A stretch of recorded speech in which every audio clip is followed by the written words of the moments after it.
도 하나님의 은혜가 우리 모든 성도님들에게 풍성하시기를 주님의 이름으로 축원합니다. 오늘 이 예배의 자리에 나오신 여러분들을 환영합니다. 그동안 갇혀 계시다가 해방을 맞아서 나오신 분들이 여러 분 계십니다. 여러분의 개인적인 해방을 축하드리고 환영합니다. 아직 해방의 날을 맞질 못해서 기대하며 영상으로 예배드리고 계시는 분들 속히 또 해방될 때에 더 큰 기쁨이 넘치기를 간절히 기원합니다. 오늘도 말씀 가운데서 하나님의 은혜가 우리 모두의 심령에 가득 채워질 수 있기를 간절히 소망합니다. 여러분이 생각하실 때에 불쌍한 사람, 어떤 사람입니까? 어떤 사람이 불쌍한 사람으로 생각되십니까? 이 더운 여름철에 휴가 못 가는 사람? 아니죠. 그럴 수도 있죠. 하지만 객관적으로, 일반적으로 우리가 불쌍한 사람, 불쌍하다. 사전을 보니까 어떤 의미인가 하니까 처지가 딱하고 가엾고 애처롭다. 딱하고 처지가 딱하고 가여운 애처로운 사람, 불쌍한 사람이라고 정리가 되어 있습니다. 옆에 분들은 한번 이렇게 보세요. 불쌍합니까? 어떻습니까? 불쌍한 사람이에요?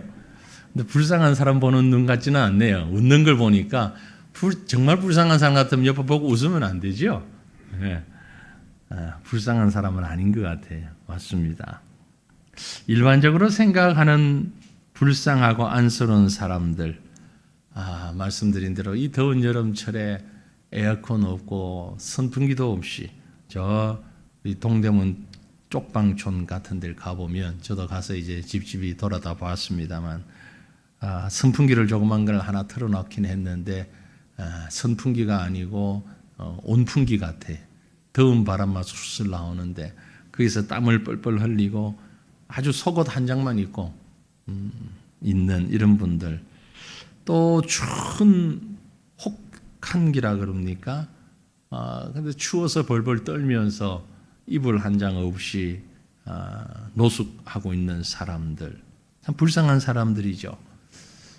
어릴 적부터 태어나면서부터 부모로부터 버림을 받고 시설에서 자라면서 정도 모르고 사랑도 모르고 오직 아는 것이라고는 받는 것, 주는 것은 배우질 못하고 받는 것만 배워서 어른이 된 그런 사람들, 참 불쌍한 사람들입니다. 하지만 정말 불쌍한 사람은 가지고 있는 재물로 판단하지 않습니다.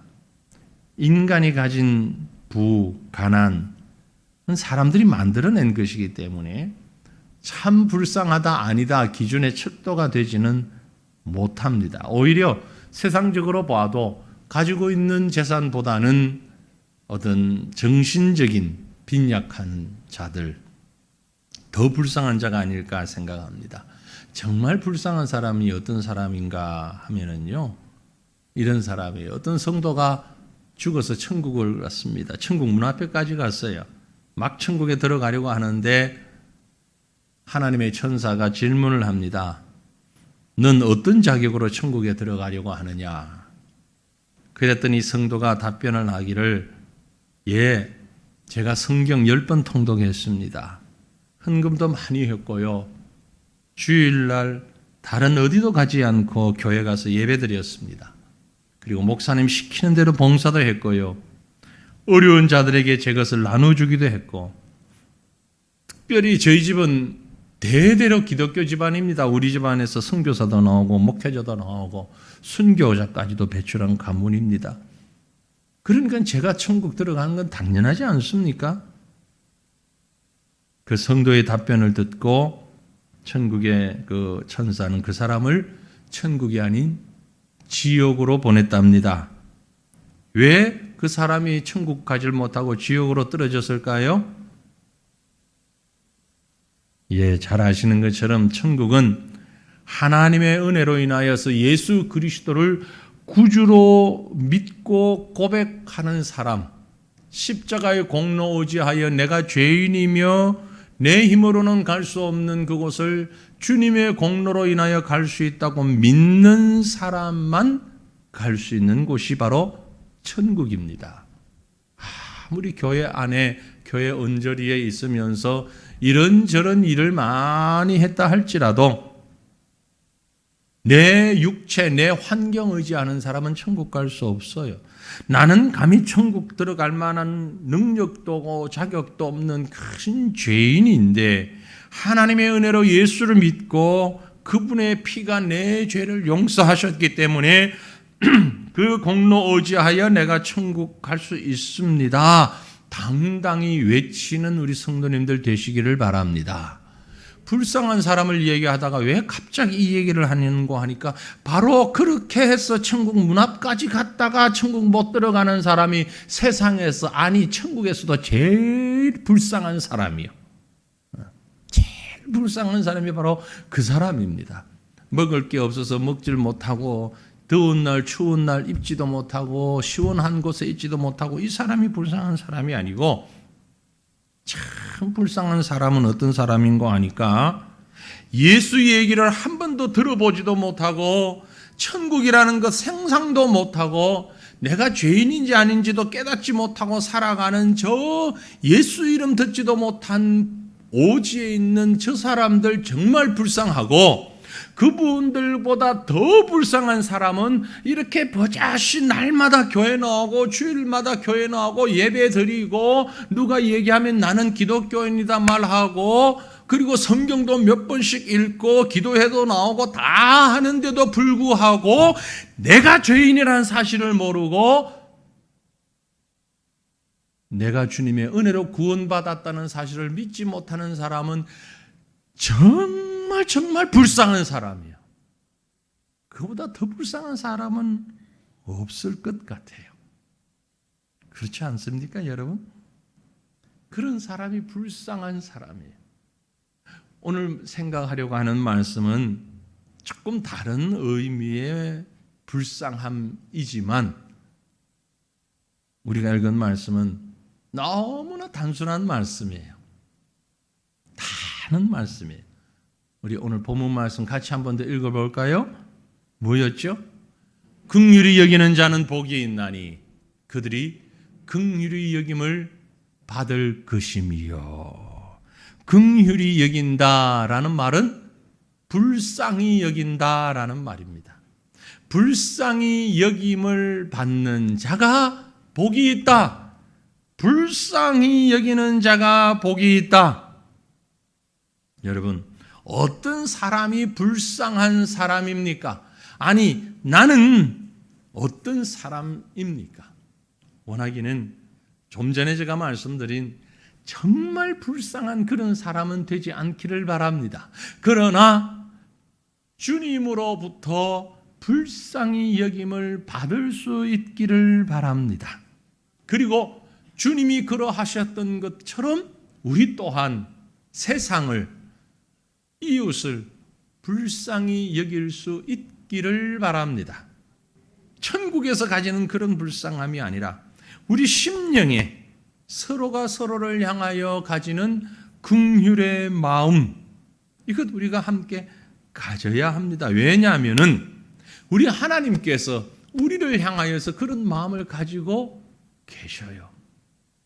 시편 103편 13절에 보니 아버지가 자식을 긍휼히 여김같이 불쌍히 여기는 것 같이 여호와께서 자기를 경외하는 자를 긍휼히 여기신다 말씀하셨습니다. 여러분, 우리 자녀들을 긍휼히 여기는 것처럼 이것은 단순히 안 됐다 이런 불쌍한 마음만 얘기하는 것이 아니라 사랑이 내포된, 모든 걸 주고 싶어 하는 그런 사랑 가운데서 가지는 긍휼의 마음, 하나님께서 우리에게 그런 마음을 가지신 것처럼 우리 또한 서로가 서로에게 이런 긍휼한 마음을 가질 수 있기를 간절히 소망합니다. 여러분, 말씀드린 대로 누가 불쌍한 사람인가? 경제적 기준 가지고 생각하지 마세요. 돈 가지고 돈이 많아서 돈이 적어서 몸이 약해서 불쌍하다. 아닙니다. 그렇지 않습니다. 그러면 오늘 우리가 생각하고자 하는 긍휼이라는 게 도대체 무엇인가? 무엇이 긍휼입니까? 긍휼이란 게 무언가?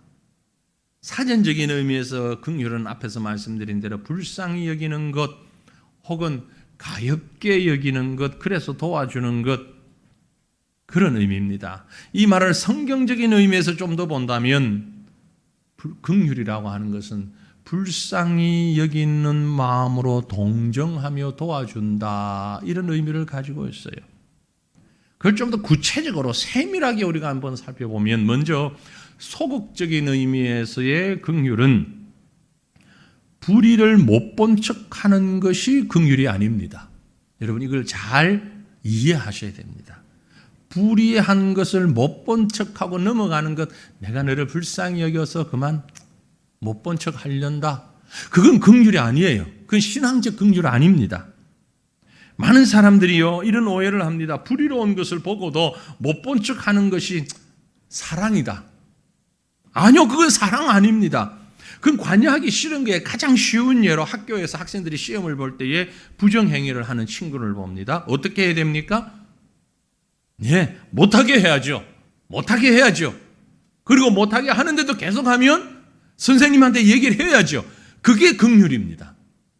우리는 긍휼을 어떻게 생각하냐면, 부정행위를 하는 친구를 보고 가만히 놔둬라. 괜히 건드렸다가 내가 어떤 보복을 받을지도 모르고,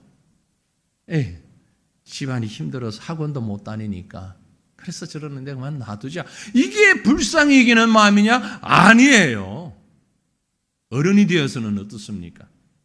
길을 가다가 뺑소니 사고를 목격했습니다. 현수막이 붙었어요.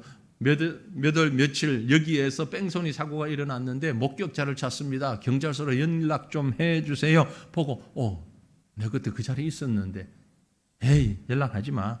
괜히 귀찮아. 오라 가라 그러고 사람 힘들게 만들고 못 본 척해.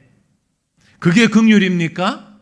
그건 긍휼이 아니고요, 무책임이라고 그러고 방광이라고 그럽니다. 그건 죄예요. 잘못된 것은 잘못됐다고 얘기할 수 있어야 합니다. 그것이 하나님이 만드신 세상의 공의로운 질서입니다. 그걸 못 본 척하는 것은 하나님의 질서를 부인하는 행위지, 그게 긍휼히 여기고 불쌍히 여기는 마음 아닙니다. 착각하지 마세요. 다른 사람이 어떻게 되든 말든 나만 편하면 되고 나만 좋으면 되지, 나하고 무슨 상관인데, 나한테 손해되는 일 아닌데 그러면 지나가. 여러분 그 뺑소니 사고 당한 사람이 내 가족이라도 그렇게 하시겠습니까? 귀찮으니까 그만 모른 척하자 그러시겠어요? 아니잖아요. 결국 뭡니까? 중심의 기준은, 판단의 기준은 나한테 유익하냐 손해되냐잖아요. 나한테 유익이냐 손해되냐. 무기력한 사람이고 방관자예요. 방향의식 없는 사람을 조금 여러분이 듣기에 불편한 말로 하면 불나방 같은 사람이에요. 불나방이 방향이 없잖아요. 그렇죠? 왔다 갔다 날아다니는데 불빛만 있으면 가잖아요. 정확한 자기 방향이 없는 거예요. 그건 긍휼이 아니라는 말입니다. 또 우리가 이런 오해를 합니다. 긍휼과 뭘 착각하냐면요, 타고난 성품. 긍휼이라는 게 본래 타고난 성품이 선한 것을 긍휼이라고 생각을 하는데 그렇지 않습니다. 날 때부터 감정이 좀 약한 사람, 감정이 풍부한 사람, 동정심이 많은 사람, 태어날 때부터 그런 마음을 가진 사람들이 있어요. 뭐 심장이 약하든지 어쨌든지 보통 사람들보다는 좀 여린 감정을 가진 사람들. 그게 긍휼이냐? 아니에요. 그 반대도 마찬가지입니다. 좀 심장이 강한 사람이 있죠. 그런 사람이 긍휼이 없어서 그런가? 그렇지 않습니다. 혹시 여러분 가운데 TV 연속극 보면서 눈물 잘 흘리는 사람? 네. 연속극이나 영화를 보면서 그만 줄줄 눈물 흘리는 사람, 그 사람은요 채널 돌려서 코미디 프로 보면 금방 박수 치면서 웃어요. 네. 좀 전까지 눈물 줄줄 흘리다가 채널 딱 바뀌면 하하하 야단이에요. 웃어. 왜 그런 거 하니까 감정이 풍부해서 그래요. 그런 사람을 보고 우리는 긍휼한 사람이라고 말하지 않습니다. 그것과 긍휼은 좀 다른 거예요. TV 보면서 눈물 잘 흘리는 사람의 특징은요, 가이드 따라서 여행 갈 때마다 물건 사는 사람이에요. 갔다 와가지고는 그걸 내가 왜 샀지? 정신 나갔지. 내가 그때 왜 지름신이 이래가지고 하는 사람. 이런 사람들이 단체 관광에 딱 맞는 사람들이에요. 우리 입장이 아니고 상품을 파는 사람 입장에서는. 있죠, 그런 분들. 꼭 가가지고 그때는 꼭 필요한 것 같아. 샀는데 집에 와서 보면 내가 이걸 왜 샀지? 그런 사람들. 그 마음이 약해서 그래요. 그건 긍휼과는 거리가 먼 사람이에요. 그러면 적극적인 의미에서 긍휼이 뭔가? 진정한 의미에서의 긍휼. 그것은요, 비참한 상황에 처해 있는 사람을 사랑하고 죄인을 용서하는 마음, 그게 긍휼입니다. 죄로 인하여서 비참한 상태에 있는 것을 바라보고 거기에 머물지 않고 거기에 하나님의 은혜를 구하는 것입니다. 생각하는 마음뿐만이 아니라 그 영혼을 구원하기 위하여서 실천하는 행동까지 포함한 것을 긍휼, 불쌍히 여김이라고 말합니다. 긍휼히 여기는 사람이 복이 있다라고 얘기한 긍휼은 그런 의미입니다. 성경이 기록된 헬라어 원어 성경에서 긍휼은 엘레모네스라는 말을 씁니다. 엘레모네스. 이 말은 구약 성경에는 헤세드 혹은 라훔이라는 헤세드, 라훔이라는 아주 좀 희한한 글자로 쓰여졌지만 성경이 저렇게 쓰여졌어요. 헬라어, 앞에 있는 게 헬라어고 뒤에 있는 게 히브리어인데 저런 글자로 성경이 쓰여졌습니다. 엘레모네스, 헤세드, 라훔. 이 단어들은 다른 말로 번역될 때에 어떤 말로도 번역이 되는고 하니 동정이라는 말로도 번역이 됩니다. 그래서 이것은 단지 감정적인 성품이 아니라 신뢰를 기반으로 한 구체적인 사랑의 행위, 신뢰를 기반으로 한 구체적인 사랑의 행위, 이것을 긍휼이라고 그러지 그저 마음만 안쓰러운 마음, 안타까운 마음, 눈물 흘리는 마음만 가지고 긍휼이라고 하지 않아요. 아주 쉽게 예를 들면 성경의 비유를 잘 설명했는데 선한 사마리아 사람의 비유를 여러분 아시지요? 그 이야기에 등장하는 제사장이나 선지자나 이 사람들은 긍휼한 마음을 품은 사람이 아닙니다. 지나가다가 강도 만난 사람 보고 어이구 어떡하나, 어떻게 아프겠다, 아이고 힘들 텐데 어떡하지? 아이고 불쌍해라, 아이고 불쌍해라 그러고 지나갑니다. 그 마음은 긍휼이 없어요. 입으로는 불쌍해라 불쌍해라 하지만 긍휼한 마음이 없어요. 왜냐하면 그 마음을 행동으로 옮기지를 못했습니다. 하지만 사마리아인은, 선한 사마리아인은 긍휼한 마음을 가졌을 뿐만이 아니라 행동으로 옮겨서 이 강도 만난 사람을 치료하고 계속해서 치료받을 수 있도록 상황을 만들고 조처까지 했습니다. 그게 바로 긍휼입니다. 제사장, 지나간 선지자, 이 사람들이 긍휼한 것이 아니라 사마리아인이 긍휼한 사람이다라는 얘기예요. 이처럼 불쌍히 여기는 마음과 거기에 수반된 행동이 있는 것을 긍휼이라고 그럽니다. 이런 긍휼의 모습이 우리에게 있습니까? 하나님께서 우리를 향하신 마음이 바로 이 마음입니다. 하나님께서 하나님의 자녀된 우리에게 보여주신 마음이 이 마음이고 동시에 하나님의 자녀된 저와 여러분이 갖기를 원하는 마음이 바로 이 마음입니다. 이런 긍휼의 마음을 가진 자가 복된 줄로 믿습니다. 저와 여러분의 성품이 이렇게 되어지기를 간절히 소망합니다. 그러면 이런 긍휼히 여기는 자가 되어야 하는 이유가 무엇일까요? 우리가 이렇게 긍휼히 여기는 자가 되어야 하는 이유가 오늘 본문 말씀하시기를 긍휼히 여기는 자가 복이 있다라고 했습니다. 언뜻 잘못 이해를 하면은요, 우리가 긍휼히 여기는, 내가 긍휼히 여기는 행위가 마치 하나님의 긍휼을 이끌어내는, 하나님의 복을 얻어내는 수단인 것처럼 보여지는데 아주 잘못된 해석입니다. 성경은요, 항상 내 중심으로 읽을 것이 아니라 하나님 중심으로 읽어야 합니다. 그러므로 본문을 해석할 때도 내 공로로 내가 긍휼히 여기는 마음이 있으므로 하나님의 긍휼을 내가 받을 수 있다가 아니라 반대예요. 하나님의 긍휼을 내가 받았기 때문에 이 긍휼을 행할 수 있어야 한다는 것입니다.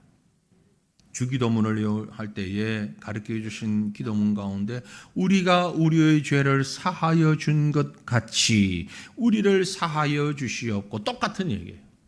내가 누구를 용서해 줬기 때문에 하나님도 이제 그저 내 본전 미치지 않도록 나 용서해 주십시오가 아니고, 그런 뜻 아니에요. 하나님이 나를 용서해 주셨으니 나는 그 은혜에 감격하여 당연히 나도 내 이웃을 용서하겠습니다 라는 기도지, 이걸 자기 중심으로 해석하면 안 된단 말이에요. 자기 공로, 자기 중심으로 생각하는 사람은 결코 긍휼의 여김을 가질 수가 없는 사람입니다. 여러분, 자신이 쌓아가는 선의 분량과 크기에만 더 관심 있는 사람 되지 마시기를 바랍니다. 그런 사람은 내가 지금까지 긍휼을 베풀었던 사람이 어떤 사람인지 몇 명이나 되는지 이거 다 생각하고 계산하고 기억하고 있는 사람이에요. 내가 내 손으로 행한 선행이 차곡차곡 내 인생 결산서에 쌓여져 가는 걸 낙으로 삼고 그걸 자랑으로 삼고 내가 언제 어떤 사람에게 어떻게 했다, 이런 사람은 긍휼이 뭔지를 모르는 사람이에요. 여러분, 그런 건 빨리 잊어버리세요. 왜 성경 구절은 빨리 잊어가면서 그건 안 있습니까? 잊어야 할 건 안 잊고 엉뚱한 건 잊어버리고 있어요. 내가 언제 누구에게 무슨 사랑을 베풀었고 어떤 은혜를 베풀었고 뭘 누구를 용서했고, 그런 건 내가 그런 적이 있나? 아이고, 그런 게 없는 것 같은데, 이게 정상적인 사람이에요. 그거 빨리 잊으시라고. 그거 일일이 기억하는 사람은요, 긍휼한 사람이 결코 아니에요. 자신의 선행, 자신의 상급, 바른 신앙 아닙니다. 우리가 긍휼의 사람으로 살아야 하는 이유는 인생 결산서에 경력 쌓기 위한 것이 아니라 오히려 그 반대로 내가 받은 은혜가 너무너무 크고 감격스럽고, 내가 받은 긍휼을, 내가 받은 은혜를, 내가 받은 축복을 내가 감당할 수가 없는 엄청난 것이기 때문에 나도 조금이라도 흉내내어서 그걸 한번 해보려고 하는 마음, 이게 긍휼의 마음이에요. 다시 말씀드리면 하나님의 긍휼하심을 힘입지 않고서는 우리 중에 누구도 긍휼히 여길 수 있는 마음이 없다는 것입니다.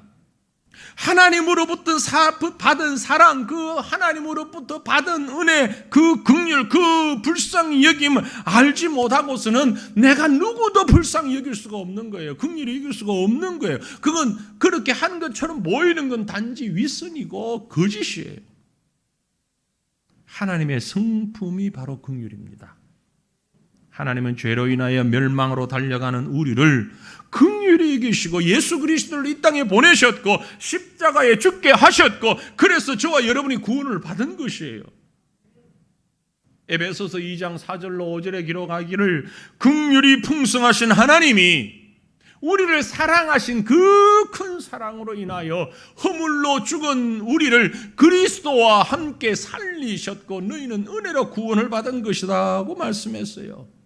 역으로 말하면 우리가 하나님의 자녀된 것은 그의 긍휼을 힘을 입었기 때문이며, 하나님의 긍휼이 아니었다면 우리 모두는 허물과 죄로 죽을 수밖에 없었고 그리스도가 주시는 영원한 생명을 소유할 방법도 모르고 능력도 없었을 것이라는 말씀이에요. 그러므로 우리는 긍휼을 받았으므로 이 긍휼을 베풀며 살아가야 하는 것입니다. 이런 긍휼의 믿음을 가진 자는 자신이 행했던 선행이나 누군가를 불쌍히 여기는 긍휼의 마음으로 행했던 것은 기억조차 못하고요.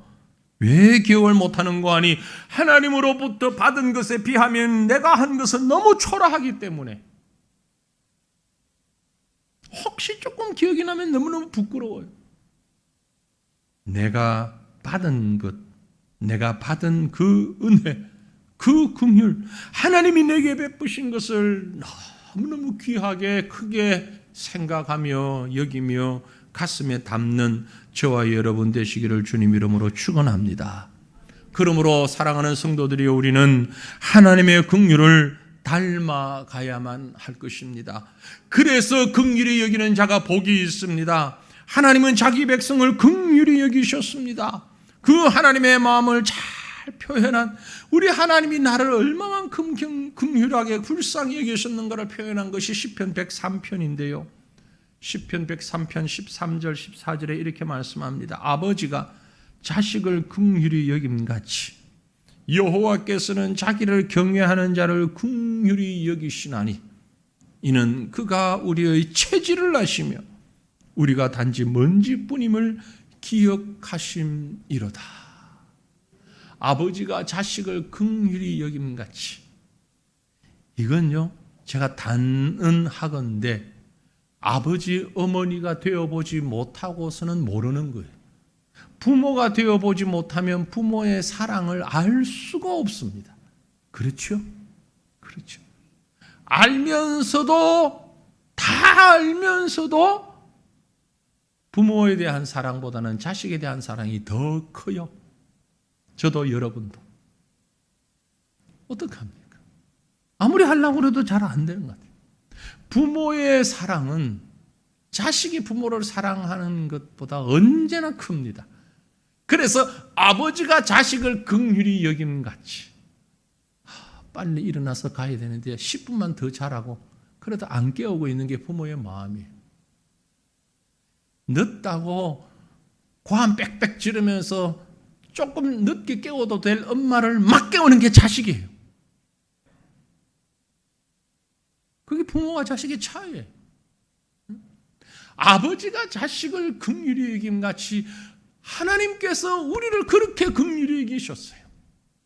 하나님이 우리의 체질을 너무너무 잘 아시기 때문에, 어떻게 우리가 단지 먼지와 같은 존재라는 것을 너무 잘 아시기 때문에, 그래서 그 하나님의 사랑은 언제나 우리에게 일방적이고 무조건적이었습니다. 혹시 분노하실 때에도 불쌍히 여기는 마음을 품고 분노하셨어요. 채찍을 드실 때에도 눈물을 흘리며 채찍을 드셨습니다.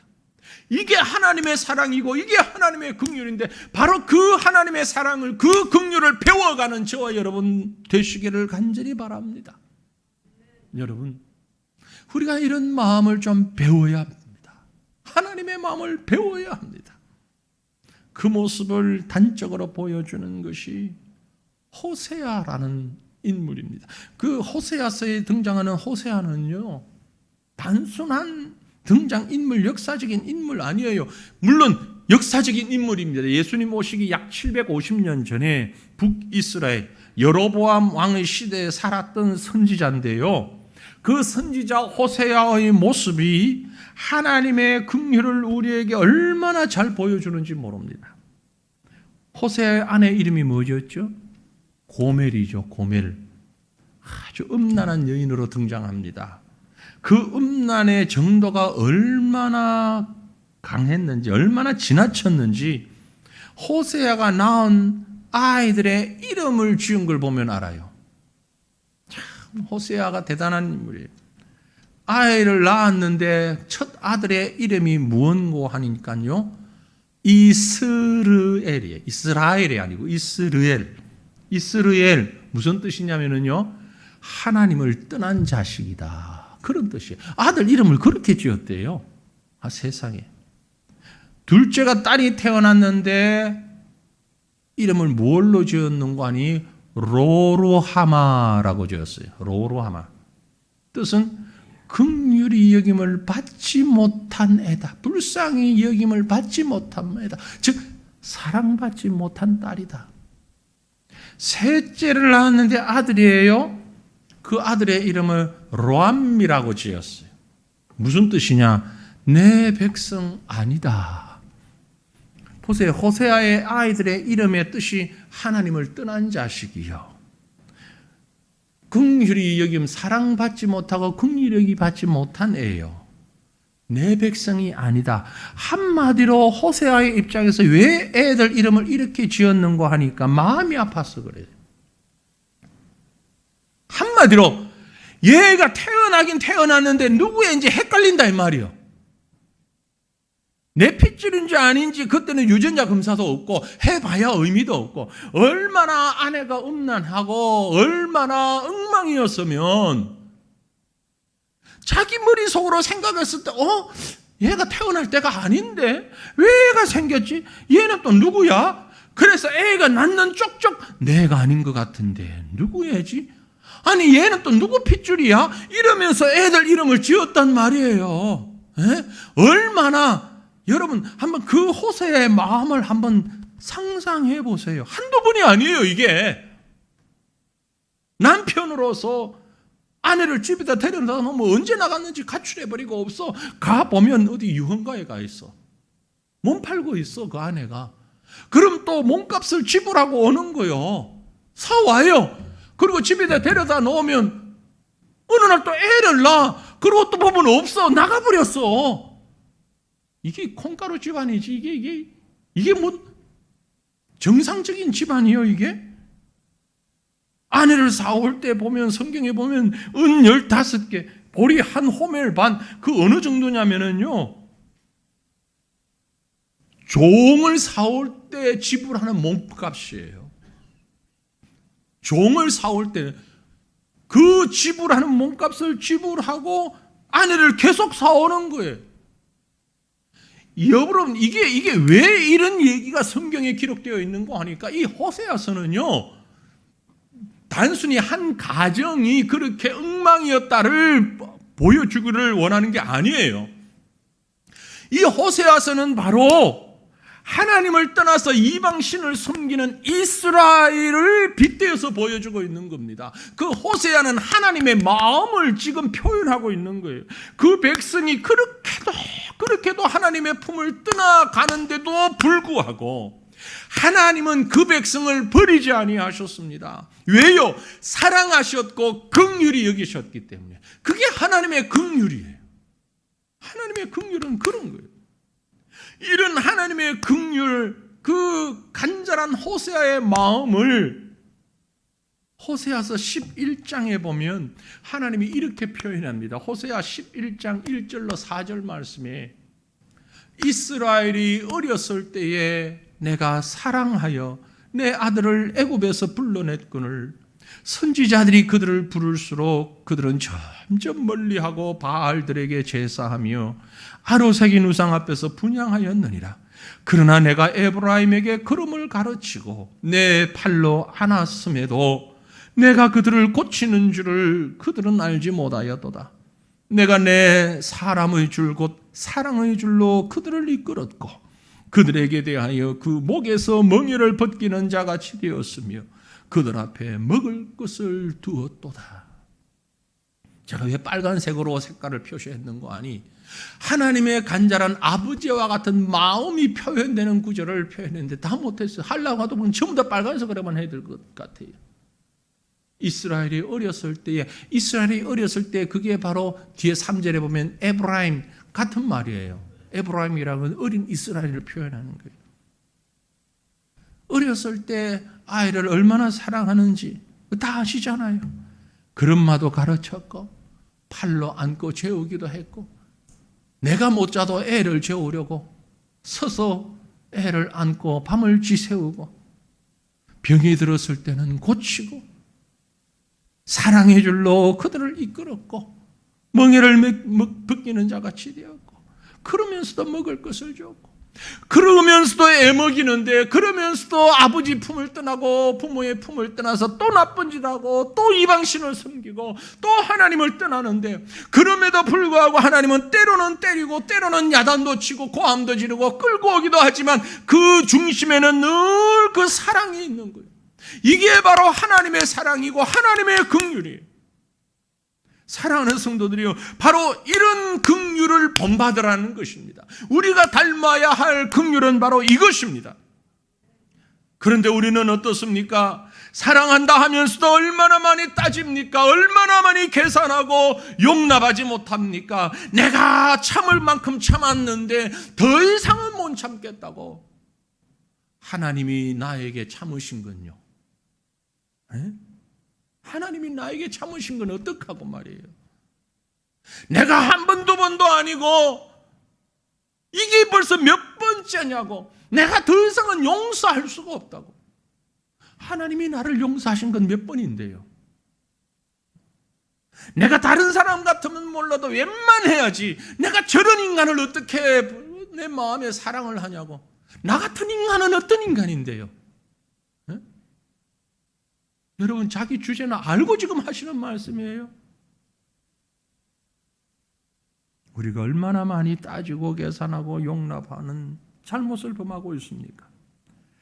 나를 향한 하나님의 긍휼은 한없이 받고 바라면서도 내가 베풀어야 하는 긍휼의 내용에는 얼마나 많은 조건들이 붙어 있고 얼마나 많은 이유와 상황들과 핑계거리가 많이 있는지 모릅니다. 하지만 하나님의 긍휼은 끝이 없고 조건도 없고 핑계도 없고 상황도 없고 이유도 없어요. 그게 무조건적인 사랑의 행위입니다. 허랑방탕하며 전혀 부모의 가르침을 받으려고도 하지 않았던 불량한 자식이지만 한없이 용서하고 사랑하고 품어주는 부모의 모습, 호세아의 모습이 바로 우리 하나님의 모습이요. 저와 여러분이 닮아가야 할 모습이 바로 이런 긍휼의 모습입니다. 사랑하는 성도들이여, 오늘 우리 주변을 돌아보며 이웃을 살피며 그들에게 이런 긍휼의 모습을 서로가 서로에게 베풀며 행할 수 있는 아름다운 긍휼히 행하는 자, 복 받는 자의 모습이 바로 저와 여러분의 모습이시기를 주님의 이름으로 축원합니다. 기도하십시다. 우리 한 마음으로 우리의 모습을 하나님 앞에서 돌아보면서 나를 향하신 하나님의 사랑을 기억하면서